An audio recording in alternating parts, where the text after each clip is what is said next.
They look like a couple of burned out Jamokes, dude. Oh man, just stay between the lines like mustard and mayonnaise. Know what I'm saying? It's just like with the backwards hat and just the moral compass. I was like, dude, we got time over here. We got Rabbit. Whoa, dude. You got the fucking the 310. The ghost over there, dude. Yeah, man, they were they were interesting. Start off with this guy. Say what? He's lighting. How do you do that? It's like phenomenal. I don't even get that effect, man. Like he's got like a halo, dude. Yeah, it's the Sicilian effect. One side's dark, the other's light. What differentiates me from others is that I make this look good. I'm the face. I'm the guy with the credit card. The looks in the brains. I just want to see if you do it. Sorry. My name's Giovanni Corvino. I'm a realtor, is the simple answer. What I do, it's a little more complex. I'm an educator. I'm a consultant. I'm an advocate and a salesperson. Not bad. Not bad. That's a good rap list. Who am I? Yeah.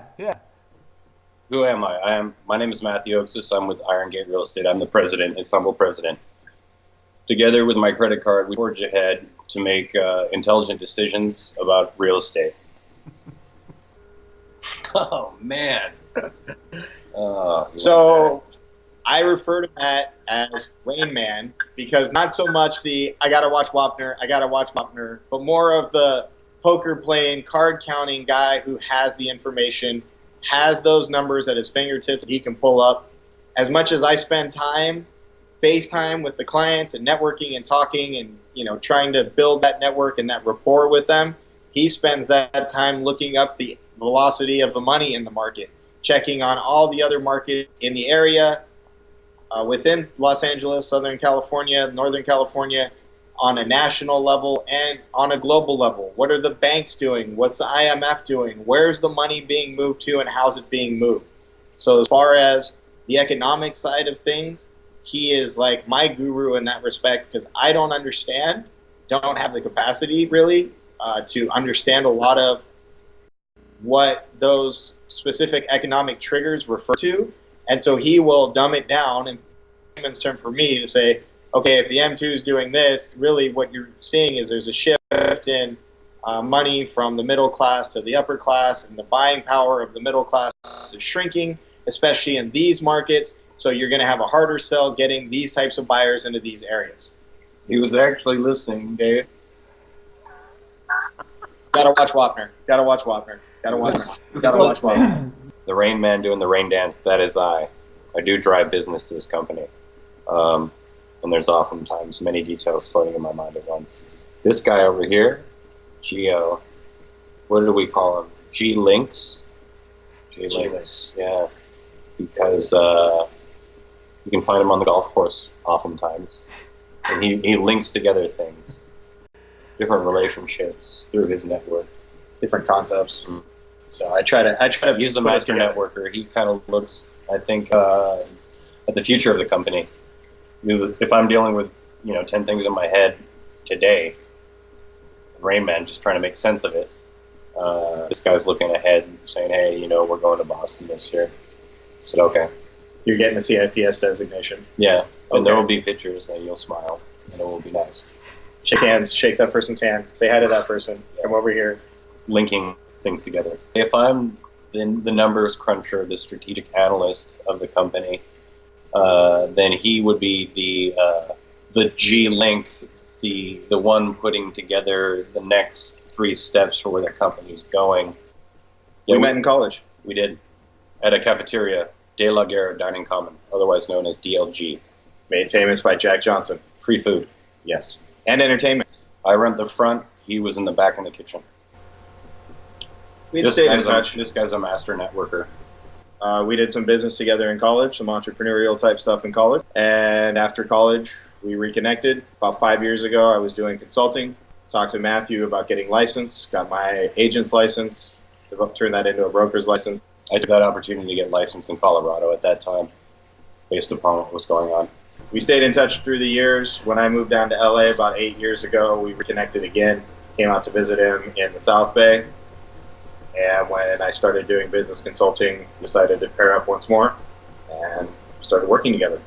My interest before real estate, I got a bachelor's of science in biology, and I studied to get my doctorate in physical therapy, but I didn't pursue it in light of just recognizing bubble trends within society. Eventually, real estate. All the while, I had several jobs where I learned how to do mass marketing of other products that I would ultimately reutilize later down the line in running a real estate company. Me, I started out as a bio major, went up there for aquatic bio, changed over to film theory, kind of blew my mind.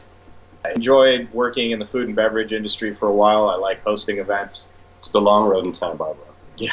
It's a 13-year plan. 13-year plan. Worked in some hotels. I did the Rose Bowl event a few years back. This guy's got like a million different hats. It keeps going, please. Yes.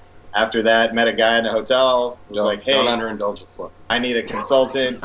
You're pretty sharp. Worked with cryptocurrency miners. Worked with virtual reality companies. Worked with land development companies. Worked with real estate, other real estate companies. Done some film. Did 2 horror films in South Carolina and an anti-bullying film that had a $3 million budget. I've started founder and a seed investor in a financial technologies bank. And if I need, or you need something else done that I didn't mention before, give me about 15 minutes and I'll work up a rate. You launched an IPO. Yeah. Oh. And some other things. Like? Work with farmers. We work with farmers. Cannabis culture in California is a huge industry. We've tried to help some people with their operations. Give me the ball. Most recently when we were in Boston, we were trying to kind of unify some of these experience and ideas in launching, what do we call it, MJPS, a marijuana property specialist, to kind of give realtors more of the insight from a commercial aspect as to how and what the needs are for both indoor and outdoor operations. There's things like this one we're at right now is $3 million. It's 6857 Crest Road in Rancho Palos Verdes. Dave, right now, I'll sell it to you. Tell me more. Walter, one of our clients, he said, Matt, can you get me a price on? He's actually Scottish, but I can never do the Scottish. Give me a price stick with that accent. Stick with that these two garages. I'm like, what? In Venice Beach, 14 ozone in Venice Beach. He's like, yeah, and there's like a 96 square foot shitbox of an office in this apartment building. He wants us to price it. A dozen showings later, and nobody wants the unit. Oh, Giovanni, why isn't my unit renting at Don't give up, 1950? chap. Don't give up. My Walter's better. Yeah. And I'm trying to get this $3 million behemoth to market. I'm like, how do you prioritize these things? Service, long and short, is everything. Residential from the full spectrum, from a 2-car garage in Venice Beach. You want one? I got. You want a bike storage, bro? I got. You want this estate right here, palatial estate with, you like tennis? It's back there. Or we have people like ML. Yeah. I heard your voice. I heard Gio's voice. It's like, no names. This woman owns a large part of Los Angeles. So she just mails me the check. And so this woman, she's like Scrooge McDuck. She's swimming in coins. She loves life. ML is all business to the point where when she lost her son to an overdose, she had the cadaver's testicles drained and then placed into an in vitro fertilization that a surrogate mother carried twins that were successfully delivered, and she now raises as her second attempt at parenting all over again with the children of her dead son. And she made her initial fortune selling a mixed leather and lace Madonna knockoff in the 1980s to Rodeo Drive distributors. And that made her initially wealthy, and then she started acquiring property from that. And she owns a large portion of the Wilshire corridor at this point. Mm-hmm. Several dozen buildings throughout Los Angeles. She's like a riddle mystery. ML is just a series of stories passed down through the generations and the people that have worked for her. And there's quite a few. She has high turnover because her expectations at the office are for excellence. And that's why we get along so well. Not that I would ever work for her in the office. My soul is just not that tough. So you haven't met her in person? No. And you won't. You won't. And you won't. Emperor in Star Wars. If Yeah. you're called in front of her, then you did something wrong. Like, if we're going to take a meeting, I need a week to meditate first. You know what I'm saying? Like, Oh, the stripper house, the lease. yeah, there were 2 strippers that lived there, and I had to go in and clean up after them. I literally found an accoutrement of things, empty Coke vials in the closet. I must have pocketed at least $16 just in various drawers. They Singles. only ones. They leave them under Crumpled the up sink. dollar bills. They leave them in the drawers. You know, here's the thing about strippers. The things that you think are most intimate and secretive and hide from the world, they just leave behind. They're just like, yeah, I'll get like 3 other new dildos. That's because, you know those 5-gallon buckets from Home Depot? Yeah. What are those, man? Because after they pulled Rags it and out, stuff. they needed something to catch everything. Like rags in a car wash. That's, I burned a lot of sage. And what we do is we come in with glue and clamps afterwards, prime it, sand it, make it look nice. Strippers were never there. to hide the evidence. You would have never known in the sage we house. probably ate it and embedded in something. I mean, we have some clients that we've dealt with that wanted to do projects. First, it was, I want to build a nursing home. And so they've never done construction in their life, never been a developer in their life, but they read a book on it and took an advice of a builder that they knew that was family, and they're like, oh, I'm going to go do this. They're the same results, just a money pit. Nothing's gone vertical, no sticks in the ground. You're like, hey, should we maybe try something else? Because the one unifying factor in all of these development projects that you had is this one guy. And I don't think that guy knows. The truss fell off the truck. I don't think that word means. Nowhere away. I don't think that word means what you think it means. Twice. Yeah, it's just, It disappeared. yeah, It's a line item. Not quite working out. Has enough money in the bank. Again, SFC, small fortune complex.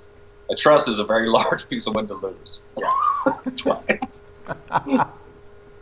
Yeah. I don't know where that truss went. Really? You don't know where the truss Like went? the whole town would know where. It's hey, there's a truss on the 600 side of the pounds road. of and metal, and it's not. I mean, These things, they just fall off trucks. yeah. But I gotta go to Vegas. Hold on a minute. There's a poker tournament. I can't be at the meeting for the Should we be ODP combing the plan. desert for the truss? The truss will show up. I talked to the company. They're Those shipping another one products. out. I got to go to Vegas. I got this tournament. I got to be in. I have to be there. So So you get all kinds of people. Let me tell you. Said, oh, I don't really have the money in the bank. What do I do? Well, you can go to your boss and he can wire it to you, and you can just show that. Well, my boss said he just wants to give me $500,000 in a bag to drop at her feet. Does that work? No, One is just not scrolling Mordor. that doesn't In a work. Gucci bag. The Louis Vuitton bag. Louis. You see a lot, man. We service a lot of different people. I mean, I used to hang out with the princes from UAE, and these guys hung out with 2 guys that were clearly KGB. I don't think ex-KGB, because I don't think there is an ex-KGB.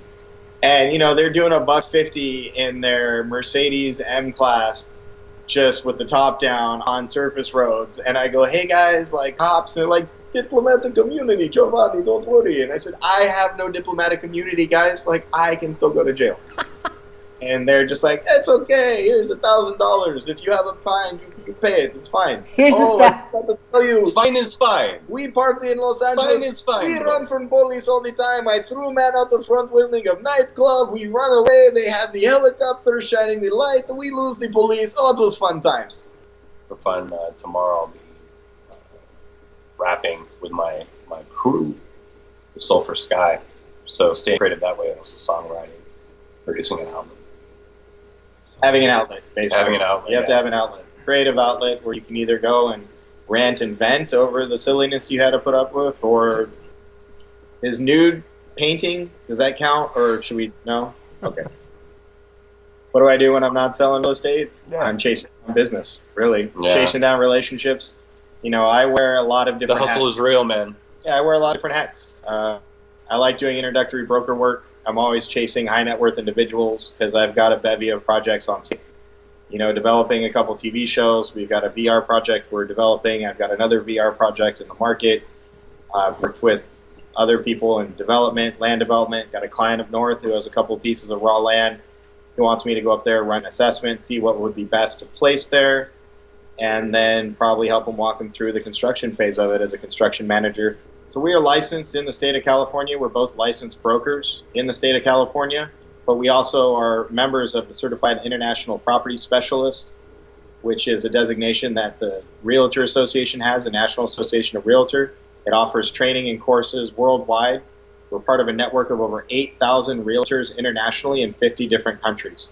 So depending on what the licensing law is for that country, either we can conduct the business ourselves, as in Thailand, there's no licensing laws. I can operate as a real estate agent over there.